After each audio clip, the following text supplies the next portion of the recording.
Ya, entonces estábamos comentando lo que eran las condiciones drenadas y no drenadas, ¿sí? Y vamos a ver de forma separada qué consistía cada una. Entonces, ¿cuándo podemos hablar de que el suelo tiene un comportamiento drenado? Bueno, cuando hay cargas suficientemente lentas en función de la permeabilidad del suelo, ¿ya? Y esto va a implicar que no tenemos la generación o el aumento de las presiones de poro, ¿ya? Y por lo tanto, casi de forma inmediata, en que comenzamos a solicitar el suelo, empezamos a aplicar la carga, casi de forma inmediata es el grano del suelo el que va a soportar estas cargas, ¿ya? El agua casi no va a influir. Y otra situación que es similar al caso anterior es que yo también puedo tener cargas suficientemente lentas o cargas lentas, pero en un tiempo tal del proyecto me va a permitir que toda el agua sea eliminada del proceso.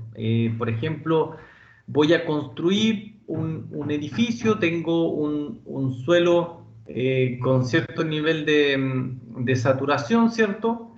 Pero yo sé que esa agua, no sé, está asociada a, a que existe, bueno, existe por ejemplo nivel freático, ¿ya? Y yo voy a hacer un proceso tal de agotamiento que voy a sacar el agua. Por lo tanto, yo sé que esa agua después no va a estar participando en la resistencia durante la vida útil del proyecto y por lo tanto puedo trabajar siempre con condición drenada del suelo, con tensión efectiva, ¿ya? Porque el agua no me va a estar, no va a estar presente en la resistencia. Entonces, cuando yo puedo asegurar esa condición de que no voy a tener presiones de poro, sino que solamente voy a trabajar con presiones o tensiones efectivas, yo voy a estar hablando de que tengo un comportamiento drenado del suelo. Entonces, por el contrario, cuando yo no puedo garantizar lo anterior y sé que durante la vida útil del proyecto voy a tener aumento de presión de poro, voy a tener presencia de agua, etcétera, voy a estar trabajando en una condición no drenada. ¿Sí? Y otra condición muy importante es que también para cargas, como damos el ejemplo de los sismos, cuando las cargas son rápidas, aunque yo tenga un suelo de adecuada permeabilidad, pero para cargas rápidas no alcanza el agua a salir, ahí también voy a estar en una condición no drenada y entonces van a estar trabajando las presiones de poro y por lo tanto voy a estar en presencia de tensiones totales. ¿Ya? Esa es una condición importante. Entonces, cuando yo tengo el caso no drenado, como dice acá, producto de que no tengo variación de presión de poro, ¿sí? Porque la presión de poro, porque el agua está, eso implica que no voy a tener variación de volumen, ¿ya? Voy a tener casi un volumen constante en mi masa de suelo, porque el agua va a estar presente. Entonces, tengo volumen constante y, y variación de presión de poro. En el caso drenado, acá, en este caso, yo no tengo volumen constante porque el agua va a estar saliendo. Entonces, en este caso, yo no voy a poder medir la presión de poro porque el agua se va a ir, pero sí voy a tener una variación del volumen producto de la expulsión de esta agua. ¿Sí? Entonces, acá, volumen variable, acá en caso no drenado, volumen constante. ¿Sí?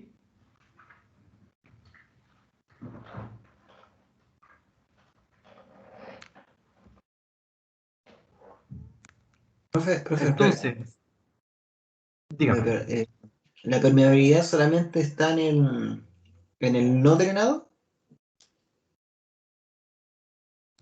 ¿cómo?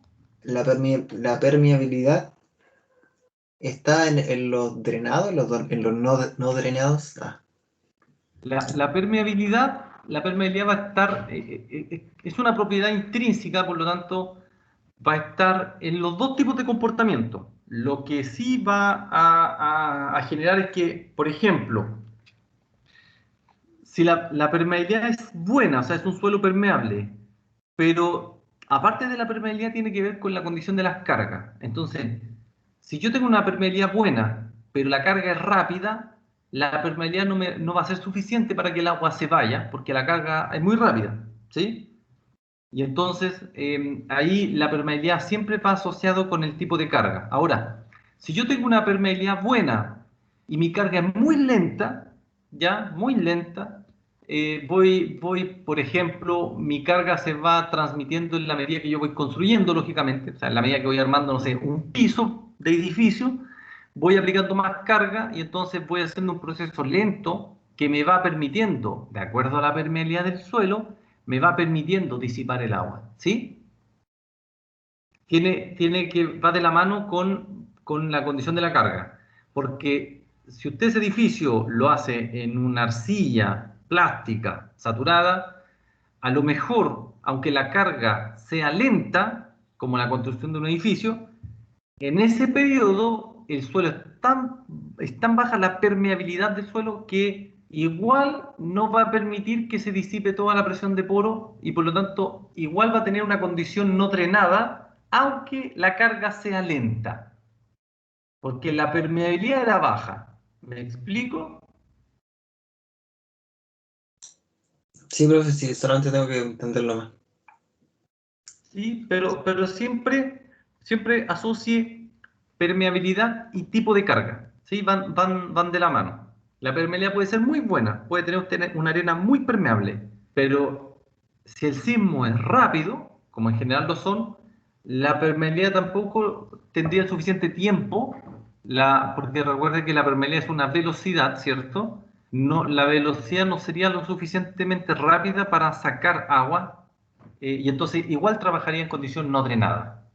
Si el sismo, voy a poner un ejemplo que quizás no se da, pero si el sismo fuera muy lento, ¿ya? Es decir, el periodo fuera muy lento del sismo, a lo mejor incluso para un caso sísmico, para una arena, el agua alcanzaría a irse, ¿ya? Pero en la práctica, lo que se ha visto en la experiencia es que en el caso sísmico, en las cargas rápidas, eh, los comportamientos tienden a ser no drenados porque el agua no se alcanza a ir. Y entonces tengo aumento de presión de poro.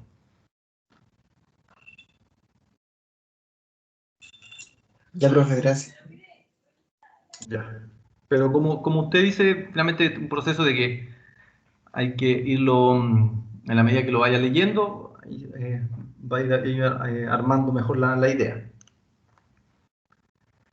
Entonces, de acuerdo a los tipos de respuesta que tenga el suelo, drenado o no drenado, se pueden comentar algunos casos generales. Que si yo tengo un suelo de alta permeabilidad, en general, el comportamiento es drenado, en general, ¿sí?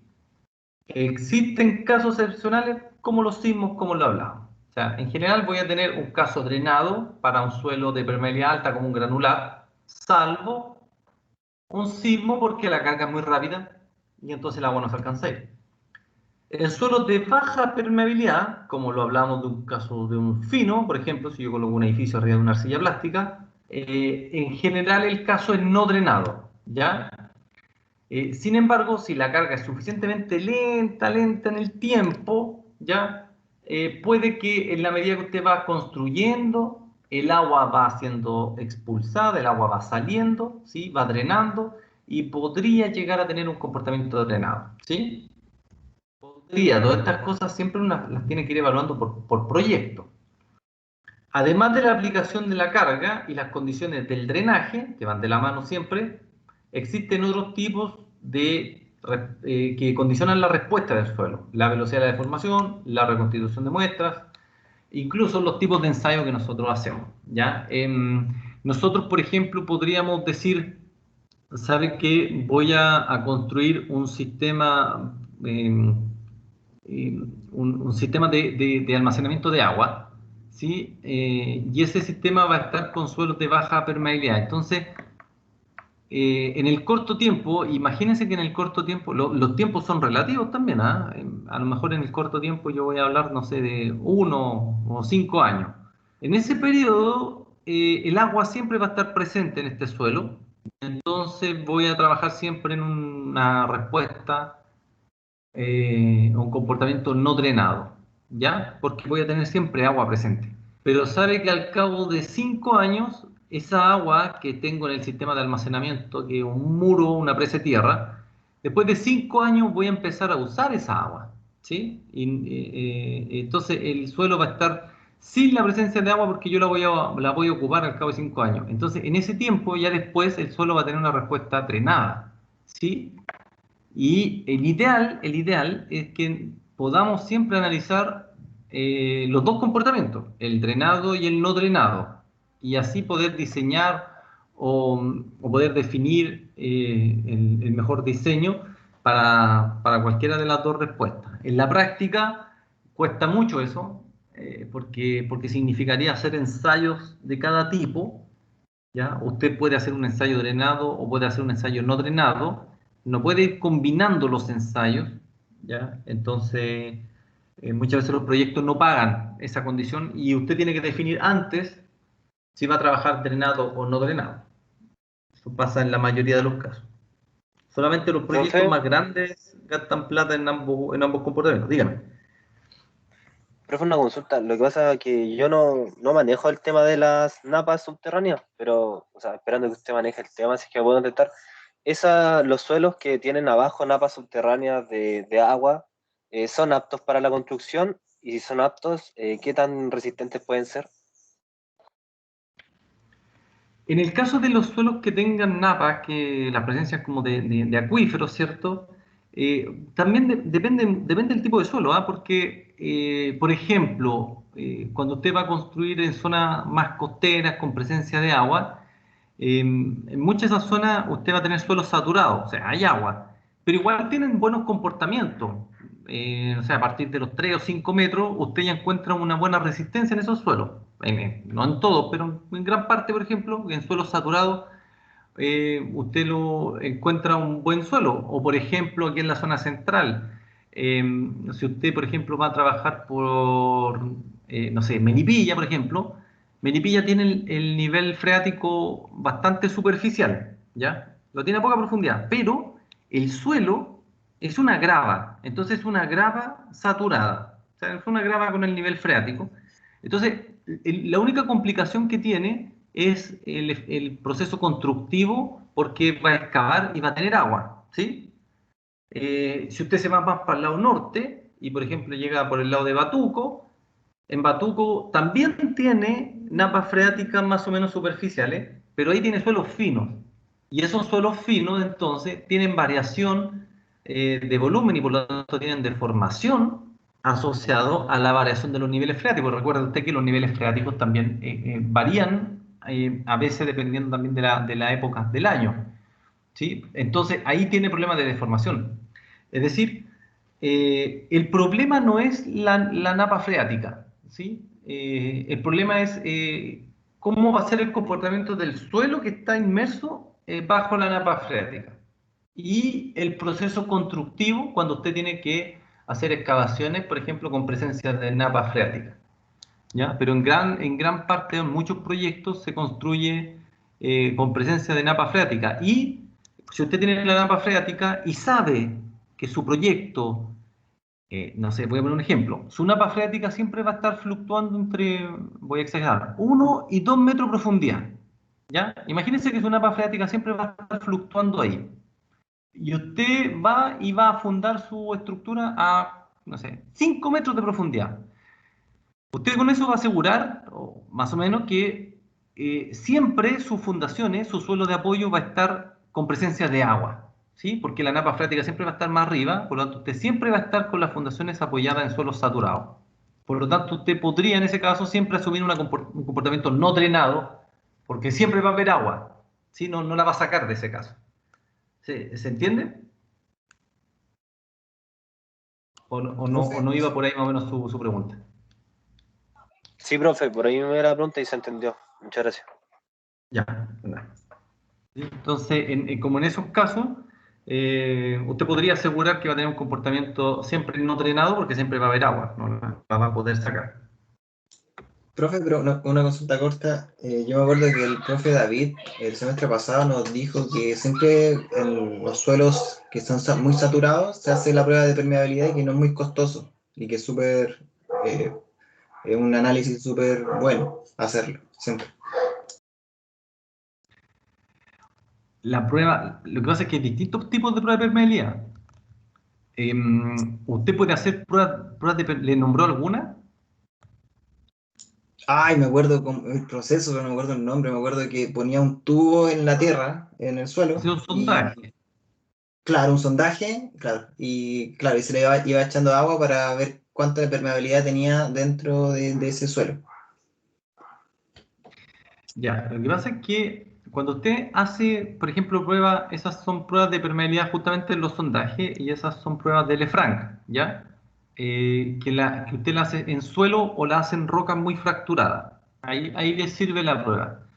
Lo que usted hace en esa prueba es, dependiendo del suelo, ¿ya? Hay un proceso que se llama, si son cargas de régimen variable o constante.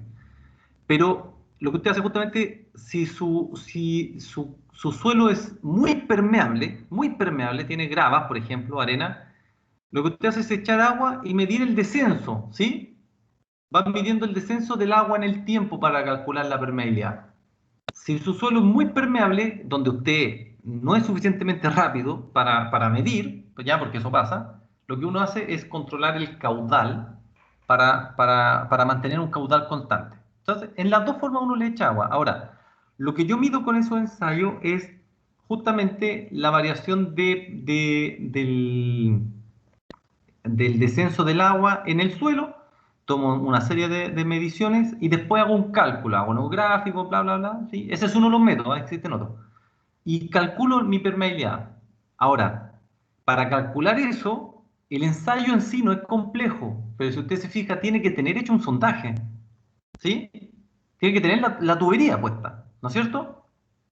Sí, eso Ya, es verdad. entonces, el sondaje, para que más o menos usted tenga una idea, tengan un orden de magnitud, el hacer un sondaje geotécnico, aquí en zona central más o menos, el metro de perforación, el metro, debe costar del orden de 200 lucas, ¿sí?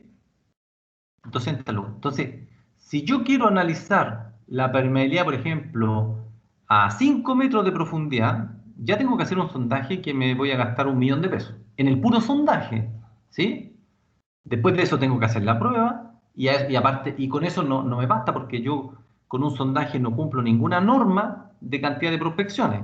Tengo que hacer calicata, o hacer más sondajes, o hacer otro tipo de ensayo. Entonces ya me estoy gastando más plata. En la práctica, yo le hablo en la práctica, no se hace eso. En la práctica uno hace pruebas de permeabilidad en superficie mediante excavaciones sin sondaje, hace pruebas de laboratorio de permeabilidad, de paredes simples, o sea, perdón, pared rígida o pared flexible, que son en laboratorio. Y cuando yo hago pruebas con sondaje, bueno, cuando el proyecto más o menos lo paga. Si todo esto es una cuestión de plata, para bien o para mal. Entonces, cuando yo tengo un proyecto de un relave o un muro de tierra de almacenamiento, ya ahí, y dependiendo también de las dimensiones, a lo mejor ahí el cliente me va a pagar un sondaje para hacer pruebas de permeabilidad. En minería, eso se paga sin problema, ¿sí? O sea, si usted trabaja en minería, pierda cuidado que va a tener sondaje y va a tener pruebas de permeabilidad sin mayor problema. Pero cuando ustedes salen de minería, ustedes salen de ahí, todo el resto de los proyectos, las lucas son escasas y para las investigaciones de terreno siempre son pocas. Entonces, el ensayo en sí no es caro, no es complejo, pero de forma previa tiene que usted haber hecho un sondaje. ¿Ya? Y caso contrario, lo que hace a veces es tomar muestra y analizar la permeabilidad en laboratorio. ¿Ya? También tiene esa alternativa. Ya, profe. ¿Sí? Pero este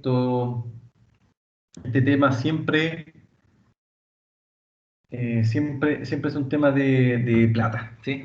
Siempre un tema de plata. O sea, ustedes van a tratar de hacer una investigación más o menos completa del terreno y siempre van a querer reducir las lucas en la investigación de terreno. Y eso a la larga genera mayor costo cuando hay un problema, pero bueno, es parte como de nuestra cultura quizás eso. En fin.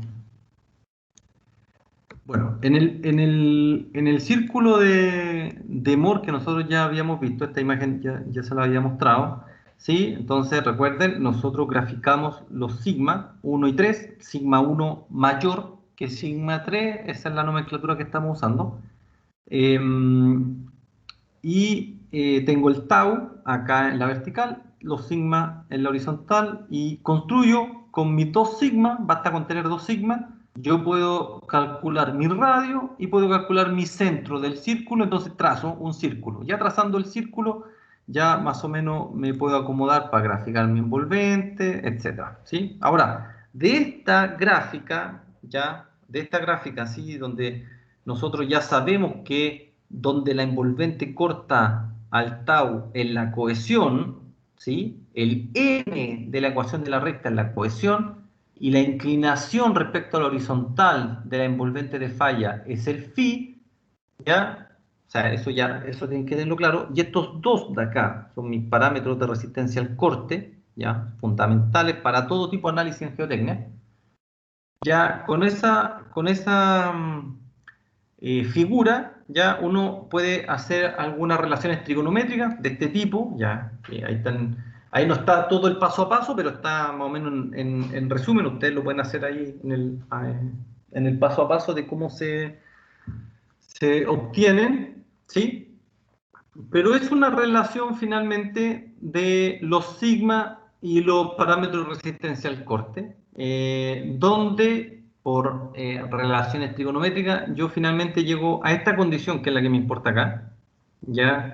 Que es tangente cuadrado de 45 más phi medio, y a toda esa expresión, tangente cuadrado de 45 más phi medio, se le llama n phi, ¿sí? N phi significa esto. Cuando aparezca un NFI, es esta expresión de acá. Entonces, el NFI se denomina un valor de influencia, y por lo tanto, cuando usted lo reemplaza en la ecuación, cuando usted reemplaza esta ecuación acá, ¿sí? Con el NFI, va a obtener esto. ¿Ya? Ahí ya está como resumido el procedimiento. Esta es su ecuación final, donde, fíjense, ustedes van a obtener una relación entre los sigmas 1 y 3 y los parámetros de resistencia al corte 6 phi. ¿Ya?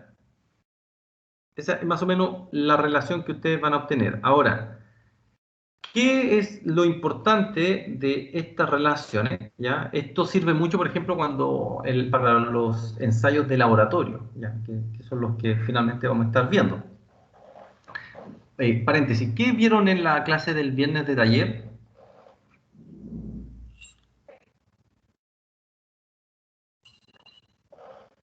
¿Qué ¿Aló? vieron? ¿Me escuchan? Sí, profe. Fue como un repaso de geo, por así decirlo. Como de clasificación por Ya. el ASTO, como un El recordatorio. USC, Sí. ya, ok. Entonces, nosotros aquí ya vamos a estar viendo lo que son los ensayos especiales, con lo que sacamos valores de resistencia.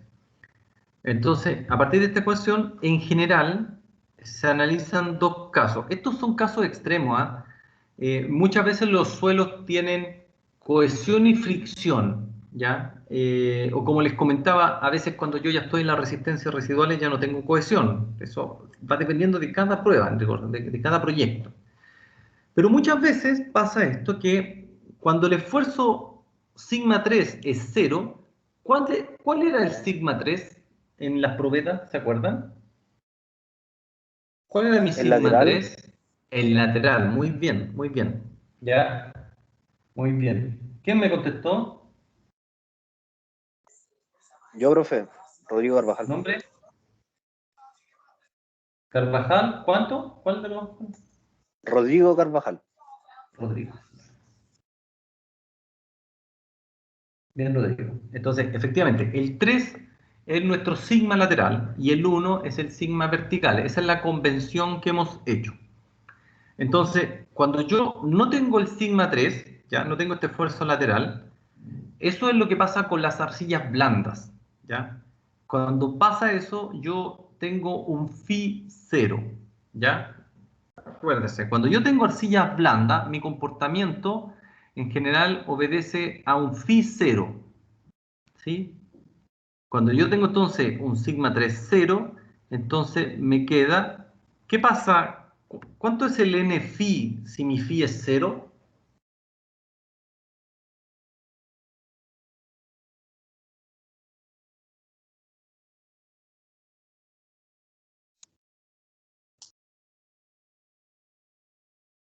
¿Cuánto es el n phi?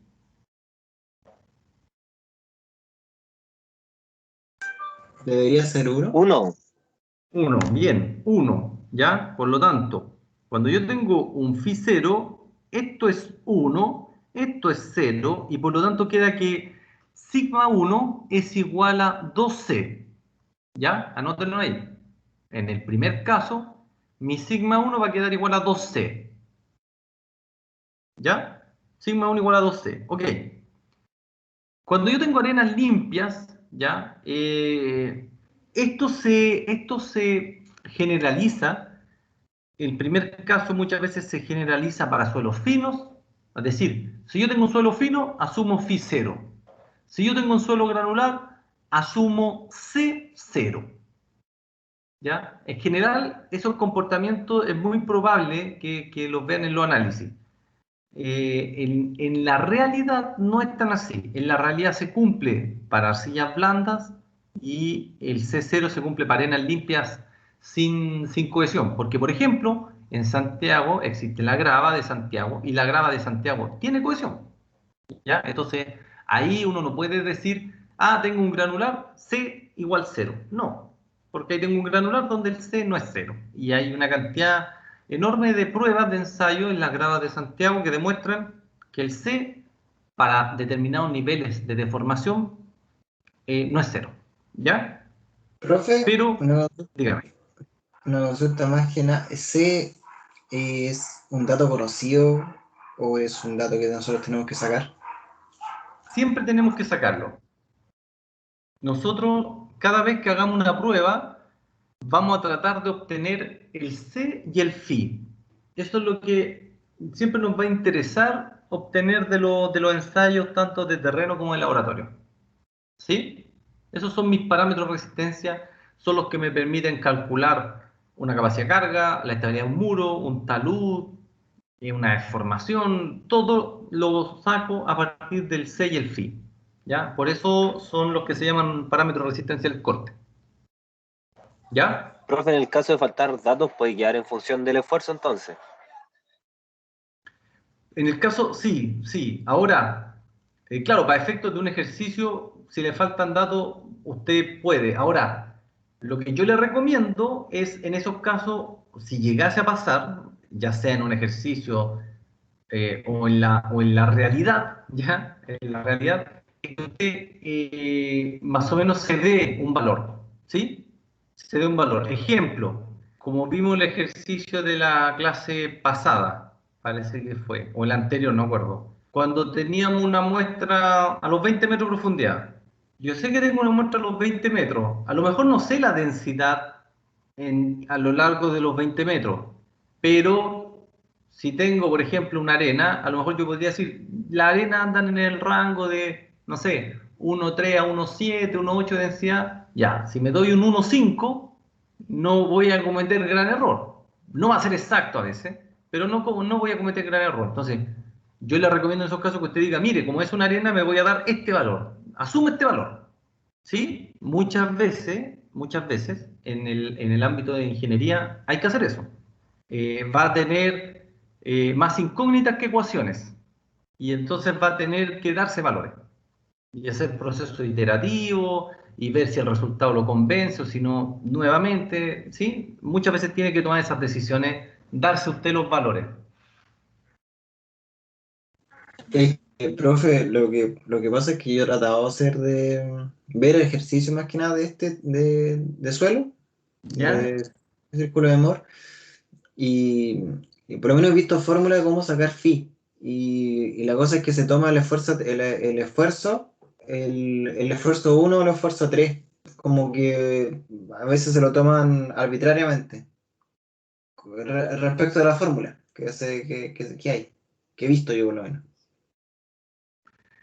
Claro, si es que no se los dan, yo le diría que en general le van a dar uno de los dos, o en el caso, a veces traten también de cuando busquen ejercicio, hay mucho círculo de Moore de material en general, ¿ya? En algunos casos particulares pueden encontrar de suelo, pero más o menos el concepto va a ser el mismo. Si es que no los dan directamente, miren, ¿saben? Por ejemplo, busquen el libro eh, el Lambe-Whitman, que aparece en la bibliografía. Lambe-Whitman es un libro gringo del MIT. Ahí aparecen temas de, por ejemplo, de círculos de Moore. ¿Sí? Y es de suelo. Ya, profe, me buscaré. De todas maneras, nosotros también vamos a resolver ejercicios de cómo se aplica en el suelo este concepto del círculo de Moore cuando hagamos los ejercicios. Y también lo vamos a ver. Y finalmente recuerden que cuando estén resumiendo un ejercicio y tengan dudas, mándenme una foto al correo del ejercicio, el enunciado y lo que estén resolviendo. Ya, profe. Ya. Y en el otro caso, fíjense acá, cuando el C es 0, entonces esta segunda parte de acá se hace 0 y me queda una relación entre los sigma 1 y 3 y el n phi. O sea, acá me queda una relación en función de C y abajo me queda una relación en función de phi, ¿ya? Dependiendo de qué problema esté analizando. ¿Ya? Y eso es más o menos, esa condición es la que nosotros vamos a estar comentando dependiendo del ensayo que hagamos. Entonces, para los ensayos, dentro de los que más se utilizan para parámetros de resistencia al corte, dentro de los que más se utilizan, nosotros vamos a ver estos tres, ¿ya? Que son los ensayos de compresión no confinada, el ensayo de corte directo y el ensayo de compresión triaxial. Yo creo que hoy, por temas de tiempo, vamos a alcanzar a ver los dos primeros, ¿ya? Porque el triaxial igual es un poquito más complejo. Entonces vamos a ver el 1, el 2, ¿ya? Y la siguiente clase vamos a ver el triaxial y vamos a continuar con los ejercicios, ¿sí? Entonces, ahora vamos a hacer un último break para entrar a ver estos dos ensayos.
Ahí, Horacio, usted me preguntó, ahí le dejé el nombre, es el Lambe-Whitman, ¿ya?